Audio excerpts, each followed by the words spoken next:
नाज़रीन, आज की नशस्त जो है वो हमारी इस हवाले से है कि मैं एक रिसर्च ऑर्गेनाइजेशन के हवाले से भी बात कर रहा हूँ और जो है मैं इनसे मुख्तलिफ़ किस्म के सवालात करूँगा जिस पे ये अपने जवाबात देंगी। लेकिन चूँकि ये इस वक्त एक पेंटिंग कुछ साथ में मौजूद थी तो मैंने सोचा उस बारे में भी इनसे राय लूँ कि इस पेंटिंग के हवाले से ये कुछ कहना चाहें, क्योंकि ये इस वक्त इस पेंटिंग के साथ मौजूद हैं। कैसी हैं आप? खैरियत से? शुक्र है अल्हम्दुलिल्लाह। आप कैसे? बिल्कुल ठीक, बिल्कुल ठीक। मुझे इस पेंटिंग के हवाले से कुछ बताइएगा कि ये आप किस तरह से देखती हैं इसको? ये पेंटिंग मेरी बनाई हुई नहीं है, ये वसी हैदर साहब ने बनाई है और ये इम्प्रेशनिज्म कहलाता है। इसमें तकरीबन 6 चेहरे दिखाए हैं। ठीक है। और 6 में से 2 जो हैं वो आधे आधे हैं। सही। उनका अपना एक स्टाइल है पेंटिंग करने का और अच्छे बहुत बड़े पेंटर हैं। अच्छा, आप जो है फ़न मुसव्वरी में रहते हुए मैंने एक चीज़ जो है वो नोट की है कि जो भी आपके स्टूडियो से पेंटिंग सेल होती हैं, चाहे वो आपकी हों या किसी दूसरे आर्टिस्ट की हों, तो ज़्यादातर जो उसका एक रेवेन्यू आप जनरेट करती हैं वो डोनेट कर देती हैं प्रमोट करने के लिए राइटर्स को। मतलब आपका एक बहुत ही ज़्यादा मतलब एक इम्तिनान है कि जो है आपने मेरी तहरीरों को भी जो है बहुत प्रमोट किया है, क्योंकि मैं भी लिखता रहता हूँ, तो आप काफ़ी हद तक उनको भी जो है प्रमोट करती हैं। तो ये जो एक रिसर्च ऑर्गेनाइजेशन का आपको कॉन्सेप्ट है, उस हवाले से आप कुछ अपने जुमले अनायत फरमाइएगा। इसका बेसिक मकसद तो यही है कि अगर किसी में टैलेंट है या ज़रूरी नहीं है कि वो क्वालिफाइड हो या कुछ हो, तो हमारे रिसर्च सेंटर में मैं उसको प्रमोट करती हूँ और सेल्फ एंटरप्रेन्योर भी हूँ मैं। और and people by our paintings, उससे जो हमें पैसे मिलते हैं वो मेरी पूरी कोशिश होती है कि इसको किसी कंस्ट्रक्टिव काम में लगाएं या जो है राइटर्स के प्रमोशन में या उसको राइटर्स के प्रमोशन हुआ, कंस्ट्रक्टिव काम हुआ, कोई रिसर्च की कोई चीज़ हुई और किसी को भी मतलब इस काम से मुस्तफ़ीज़ हो सके वो शख्स। और शुक्र अल्हम्दुलिल्लाह we are doing very fine.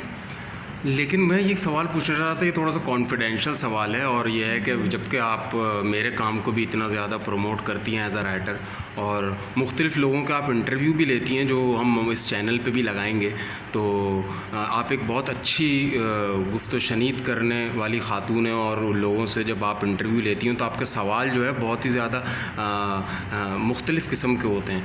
तो मैं ये पूछना चाह रहा था कि क्या ये कॉन्फिडेंशियल सवाल है, लेकिन क्या फ़ंड जनरेशन के लिए भी आप काम करती हैं? मतलब कि आपको फंड्स कहाँ से आते हैं, या आप मतलब कुछ लोगों को टारगेट करती हैं, या आपके ये कोई क्लाइंटेज है, या आप डोनेशंस पे काम करती हैं आपके पास? क्योंकि आप ये पूरा सेटअप जो है वो एक आर्ट स्टूडियो से चला रही हैं जो आपका है, तो यही आर्ट स्टूडियो से ही ज़्यादातर मैंने देखा आपसे राइटर्स मिलने आते हैं, मुख्तलिफ़ शायर मिलने आते हैं, नसर निगार मिलने आते हैं, जो फ़लसफ़े के लोग हैं वो मिलने आते हैं। तो इस हवाले से आप कुछ बताएँ। जो भी आता है यहाँ पे, we don't ask for donation, I don't ask for donation. Okay. वो अपनी खुशी से अगर कुछ डोनेट करना चाहें, पैसे देना चाहें और हेल्प आउट हमें करना चाहें, तो आई रियली अप्रिशिएट दैट। मगर as far as I am concerned, main entrepreneur, self entrepreneur, I spend my own money. बिल्कुल ये बात तो बिल्कुल है। I help youth also on this account. और बहरहाल और ये मेरा अपना अकेले का स्टूडियो नहीं है, जिसमें भी टैलेंट है, कोई पेंटर है, कोई राइटर है, किसी को रिसर्च करनी है, तो I welcome all of them कि हाँ दे कैन कम। मैं इस हवाले से भी पूछ रहा था कि जैसे स्टूडियो है तो इसका एक रेंट भी होता है, जो आप या मतलब वसी हैदर साहब का स्टूडियो है तो वो ओन कर रहे होते हैं, वो रेंट दे रहे होते हैं, इसके एक्सपेंडिचर्स हैं। जो लोग आपको फंड्स देते हैं क्या, या कोई डोनेट करे आपको, या कोई कुछ काम ले ले, जैसे मैंने देखा है आपकी पेंटिंग ज़्यादातर ख़रीदी जाती हैं, तो उससे जो रेवेन्यू जनरेट होता है वो आप जो है इस काम की पजीराई में लगाती हैं कि राइटर प्रमोट हो। मतलब मैं भी मुतशक्किर हूँ आपका इस हवाले से। तो ये बताइएगा कि जो आपकी पेंटिंग सेल होती हैं, आप वो भी जो है उसको कंस्ट्रक्टिव कामों में या किसी की फलाह के लिए इस्तेमाल करती हैं कि राइटर्स को ज़्यादा से ज़्यादा मौका मिले कि वो आगे जाएं। तो इस फंड अगर या कोई कुछ काम आपको देता है या आपको रेवेन्यू मिलता है या आप डोनेशंस लेती हैं, या तो क्या उसका कोई चेक एंड बैलेंस भी है जो आप उन लोगों को देती हैं? सर्टेनली चेक एंड बैलेंस तो है। सही है।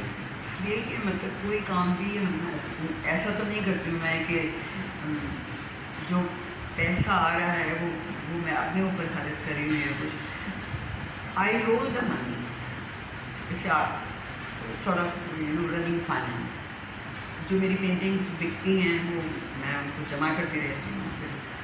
फिर जो ज़रूरियात होती हैं, स्टूडियो की ज़रूरियात होती हैं या आर्टिस्ट की या राइटर्स की, and I am very keen for this our own generation के बड़ी सलाहियत है इन बच्चों में लिखने की। इनकी तहरीरें पब्लिश होती हैं, उनकी बेनतहा खुशी होती है। एक तहरीर अभी हाल ही में आपकी भी समा टीवी पे जो पब्लिश हुई आपकी पेंटिंग्स पे। नाकाम से कोशिश करती हूँ लिखने की। और नहीं, मैं उस आर्टिकल की बात कर रहा हूँ जो आप पे लिखा गया था। आपने लिखा नहीं था, आपकी पेंटिंग्स पे आर्टिकल लिखा गया था। हाँ, वो भी एक किसी ने मुझसे कहा,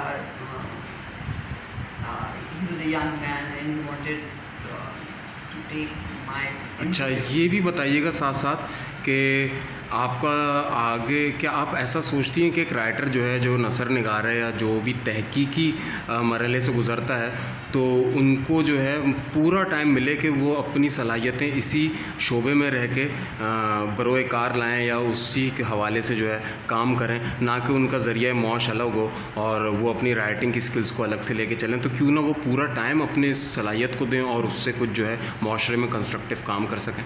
बेसिकली तो मेरा गोल यही है कि वो कहीं उनको मुलाजमत ना करना पड़े 9 to 5 की, और वो अपने काम पे इतना फोकस कर सकें, उनके पास वक्त इतना आ जाए कि, और फिर उससे वो पैसे भी उनको इतने मिल जाए कि उनकी फैमिली रन कर सकें वो। और इसलिए कि 9 to 5 की जॉब में तो एक तनख्वाह मिलती है जिसमें वक्त तो बहुत चला जाता है, मगर उनका टैलेंट जो है वो स्टंट होने लगता है। उनको इतना वक्त नहीं होता कि वो रिसर्च कर। मेरा बहुत बड़ा ख्वाब है ये कि मैं रिसर्च सेंटर बनाऊं और उसके अंदर ये अपनी पूरी जिनकी सलाहियतें हैं उससे वो लिखना चाहते हैं तो लिखें, पेंट करना चाहते हैं तो पेंट करें, मुख्तलिफ सब्जेक्ट्स पे नस्र निगारी करें, शायरी करें, फ़लसफ़े में अगर उनको दिलचस्पी है तो उसमें रिसर्च करें, साइकोलॉजी में इंटरेस्टेड है तो उसमें रिसर्च करें, और साइंस से रिलेटेड है तो वो भी कर सकें, और साथ ही साथ इनको मैं नहीं चाहती अंदर स्ट्रेस ना हो। जब stress is something which makes you incompetent, तो उनको सर्च ने किसी तरह का अगर स्ट्रेस नहीं है कि भाई घर पे पैसे देने हैं या घर का खर्चा भी चलाना है और घर में खाना भी पकना है, तो फिर उनकी सलाहियतें उभर के आती हैं। चलें, इस वीडियो का टाइम जो है वो काफ़ी हो चुका है, तो मैं इसको अब अख्ताम की तरफ लेके जाऊंगा। तो मैं नाजरीन को, देखने वालों को यही बताना पसंद करूंगा कि यानी आपके पास जो भी चीज़ें आपकी सेल होती हैं, पेंटिंग्स, सब चीज़ें, और आपके जो दीगर काम हैं, आप किताबें पब्लिश करती हैं, तो उससे आप समझ लें यानी कि एक तरह से अगर कोई आपके लिए काम कर रहा है, जो आप फ्रीलांस बेसिस पे भी राइटर्स को इंगेज रखती हैं, और तो ये उनके जो है समझ लें उनको आप इसके पैसे उनको जाते हैं, और जो है राइटर्स को जो है प्रमोट हों, आप ये पैसे उन्हीं के लिए यूज़ करती हैं, या आपका रेवेन्यू अगर जनरेट हो रहा है या डोनेशन या फंड्स हैं तो वो टोटली कंस्ट्रक्टिव कामों पे हो रहा होता है। बिल्कुल सर, ठीक है, बहुत शुक्रिया आपकी इस वीडियो के लिए। हम नेक्स्ट वीडियो में मैं फिर आपसे फिर कुछ और सवालात लेके हाज़िर होऊंगा। इंशाल्लाह। ठीक, बहुत शुक्रिया।